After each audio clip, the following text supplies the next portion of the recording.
it's spiritually expensive. Right.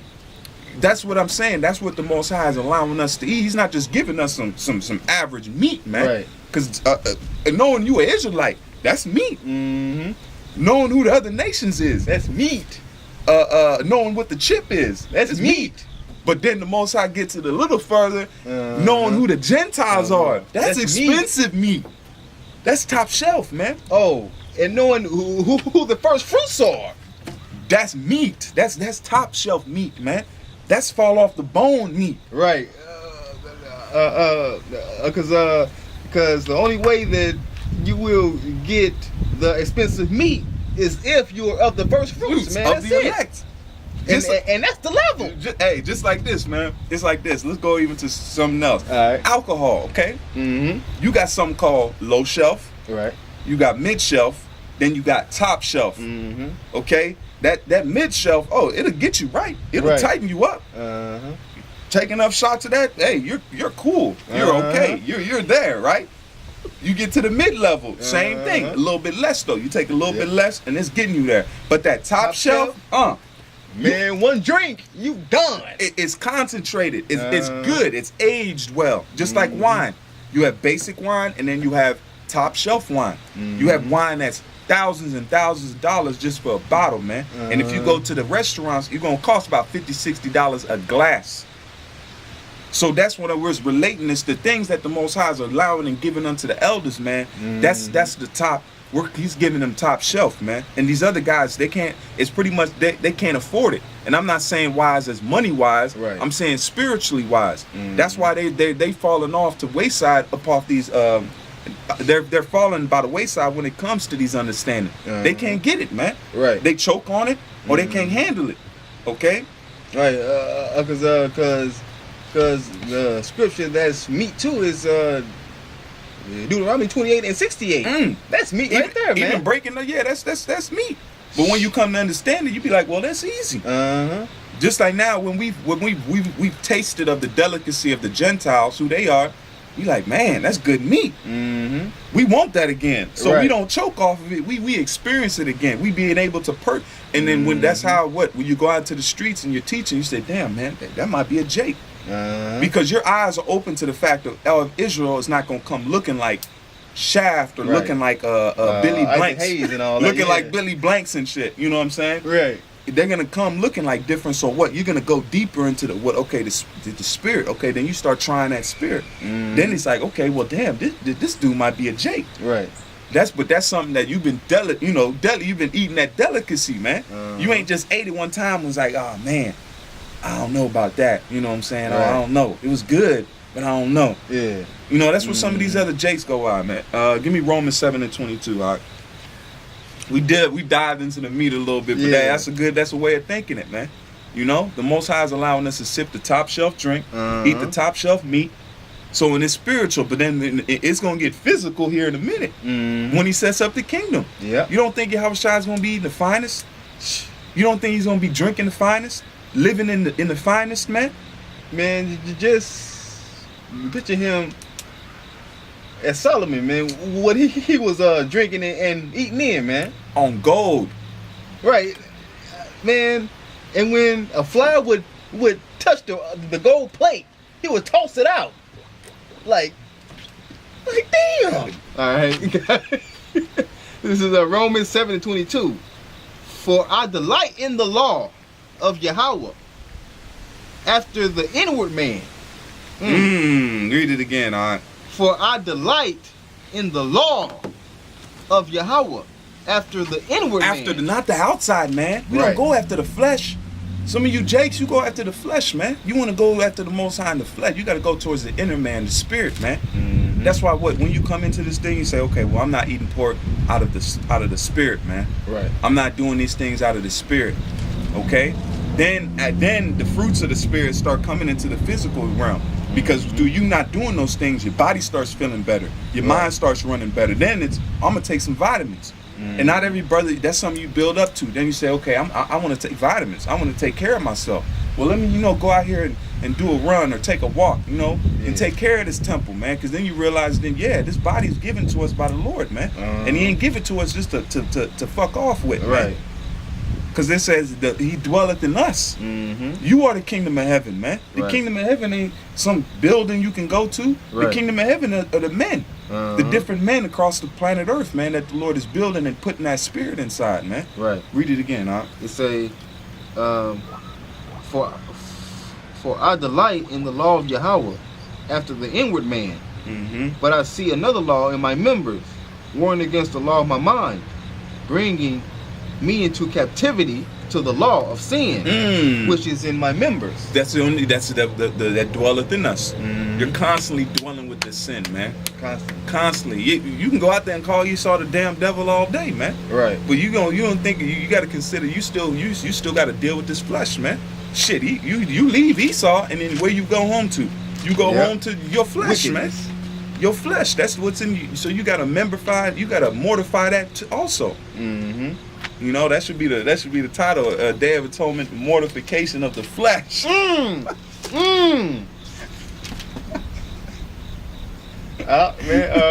GMS, mortify the flesh. Ooh, you already knew you already knew. The spirit, I Yep. knew that's come on, man. GMS, mortify the flesh. Hey, that got a ring to it, man. Yep. Hey, Barakatha Yahweh, Barakatha Yahweh Shai. Yeah, man. I have a precept. Yeah, get it, let it flow, man. This is Psalms 51:3. Mm-hmm. For I acknowledge my transgressions, Come on. and my sin is ever before me. See? Keep going. Against thee, thee only have I sinned. So when we go off, man, who we going against? We're going against Yahweh Shem Yahweh Shai. Right. Because he's chose us. Uh-huh. So really, these other nations don't offend, because he Right. already told you. He said, "I've given the idols of these the gods of these nations are idols. I gave them up to that vain stuff, man. Right. But you the ones I care about. You the ones that he said he called us the apple of his eye. Constantly looking at us, man. Constantly got us just like an apple, man. You try to touch your eye, you be like, man. Yeah. You know, it's something that is you tend to, man. That's what he's tending to you, Jakes, you Negroes, Latinos, and Native Americans, and that's why also you catching all hell, because the Lord loves you that much that look, he gonna jack you up. These other nations, Right. that's a given. He created them to jack them up. Right. You know, look at these nations. They don't have half of the spirit that we got. Right.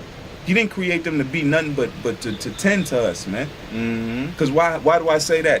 Are they be able to do the skills that we have in slavery? Nah. They can't get us even in slavery. They would Right. think they've got an upper hand right now. Right. Man, especially in the demonic ass music industry, man. Jake flourish in that. Jake will flourish just like we look, man. Jake now swimming. Right. I said, look, and I said this when we was up in case. I said, look, man, Jake, at one time, Jake wasn't known as swimmers. We couldn't swim. That's a Man. joke they'd have. They said, Man. oh, blacks can't swim. Man, I can't swim myself. Hey, yeah, look, hey, that's something now. Look at the Yeah. Olympics. You got a black Jake woman taking medals and swimming. Mm-hmm. Just like I told the brothers, I was like, look, if we like the cold, we hop on, put some hockey skates on, and be out there killing them. Right. Uh-huh. Swinging the stick. You know, Jake could be out there dancing. You know, dancing on the skates. Right. Juking people. Uh-huh. We juke on the football field. We go out there, we'll juke a man's skates off his feet. Right. Hey, I'm telling you, I that's why, what did Solomon say? He said, give me the wisdom to rule this great people. That's what I understand that a little bit more, because Solomon was looking at Jake back then and said, look what all Jake can do, man. Right. As a whole. He wasn't just looking at, oh, let me look at Judah. He was saying as a whole. He said, give me the wisdom to rule this great people, man. Right. Because the mighty men that King David had. How many Philistines and all that did they take out? 300, 800 at one time. And you got to think that was on his mind. Right. He said, I got to rule the men my father ruled. I got to go after my father's footsteps, man. He wasn't just coming after some mediocre guy, man. Right. This was David. Da, man. You know what I'm saying? He set a hell of a precedence, man. Yep. He said, what does it say? Saul has killed his thousands, but David has killed his 10,000s. So David had a name, man. So you had to think Solomon had to be like coming up. I'm not saying because Solomon is great. That's Yahweh Shai, but I'm saying when he was Solomon coming up to rule in his father's stead. You got it? Yep. Get it. This is the Wisdom of Solomon, chapter 9, verse 12. so shall my works be acceptable. And then I shall judge thy people righteously, and be worthy to sit in my Father's seat. Ooh, it's a precept. Damn. That's the precept. That's the Precept right there. Read it again. Huh? It say, so shall my works be acceptable, and then and then shall I judge thy people righteously, and be worthy to sit in my Father's seat. See? So he was even at the mindset trying to be worthy, trying to measure up, man. He was trying to measure up. Right. Because I mean, he could have known or not known that he was that great. He was a great man, right. You know. But in the same sense, look, he even knew he had to measure up to his father, man. Yep. And that wasn't a light. That wasn't a. Hey, that was, like they say, that was a heavy pair of shoes, man. Steel toe. Man, because Solomon was so humble, man, that he only asked for wisdom, knowledge, and understanding, man. That's it. And by him asking for that, man, Yahweh Shah basically gave him everything else. Give me 2 Chronicles 1 and 10. We might start at 8. You gotta go with the spirit, man. Yep, Go with the spirit. Yep. See how you change the gears, man. Wasn't even thinking about it. Wasn't even thinking about it, man. 2 Chronicles 2 and 10. All right. Oh, 1 and 10. 1 and 10. Start at 8. Got it. All right. Start at 8. All right. 2 Chronicles 1 and 8. And Solomon said unto Yahweh, Thou hast shewed great mercy unto David my father. See, so he started out with, man, look, you've showed my father great mercies, man. Because they knew that David. That's why it says David was a man after God's own heart, man. Right. Who's been spoken by? Only person I've heard spoken like that is Abraham. Right. That's the only person I've heard speak like that, because he called Abraham his friend. Right. Keep going. So there's few times that the Lord will talk. Hey, angels don't even get that, man. Right. You know, angels don't be getting that. But he said, look. That's a man after my own heart. Abraham's my friend. He don't give that out too much, man. No. So how much? Come on, man. Hey, come on. Man, I'm reading again. Please. And Solomon said unto Yahweh, Thou hast shewed great mercy unto David my father, and hast made me to reign in his stead. You set me up. I'm in his. Because that wasn't the first son. Right. Keep going. It say, Now, O Yahweh, power, let thy promise unto David my father be established. For thou hast made me king over a people like the dust of the earth in multitude. He said this great people, man. Solomon pretty much was handed something. Yeah. Set it on his lap. And he was like, what? Yeah, like, man, sweating, like, hey. Nervous, man. Nervous, because he wasn't ruling an average people. Right. Because what did he say? He went back to the blessing that went to Abraham. Because what did he tell? What did Yahweh tell Abraham? I will make thee a great nation of kings and priests. And it say and it shall be as the sand, as the sand of the sea and as the stars of heaven, or something like that. For multitude. Yep. So go ahead. So Solomon was reiterating that. Yeah. Oh, like it had to be like 6 months ago. I watched the movie of Solomon on YouTube. And when he made, when David made him king, man, he was always walking by his father's throne. Always walking by it like all right. And he would walk up to it,